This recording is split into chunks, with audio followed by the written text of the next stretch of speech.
Assalamualaikum warahmatullahi wabarakatuh. Balik lagi bersama kita di kelompok 8. Kali ini kita akan menjelaskan tentang kebijakan ekonomi pada masa pemerintahan Presiden Susilo Bambang Yudhoyono. Sebelumnya perkenalkan, nama saya Azra Faris Jatnika.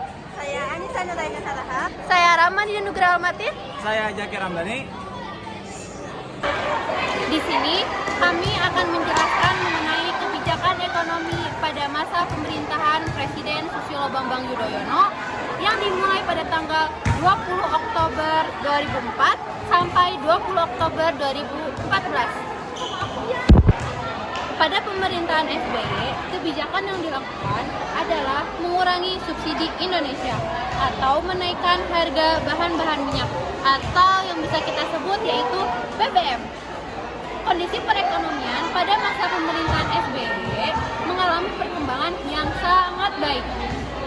Salah satu penyebab utama kesuksesan perekonomian Indonesia adalah efektifnya kebijakan pemerintah yang berfokus pada disiplin fiskal yang tinggi dan pengurangan utang negara. Ya, jadi satu kebijakan pengamanan APBNP 2012. Jadi untuk mengamankan pelaksanaan APBNP 2012, pemerintah dan DPR sepakat menetapkan kebijakan pokok-pokok berupa pemotongan anggaran belanja KL 18,9 triliun. Lalu pemanfaatan SAL 29,8 triliun. Lalu program perubahan besaran subsidi 30,6 triliun. Dan pemanfaatan hasil optimalisasi 16,5 triliun. Sementara itu, harapan pemerintah ke depannya output atau outcome dalam pelaksanaan APBNP 2012 dapat tercapai secara efisien sehingga kredibilitas APBNP tetap terjaga dan pada gilirannya akan mempunyai dampak yang positif bagi iklim investasi dan terwujudnya pertumbuhan ekonomi yang berkelanjutan.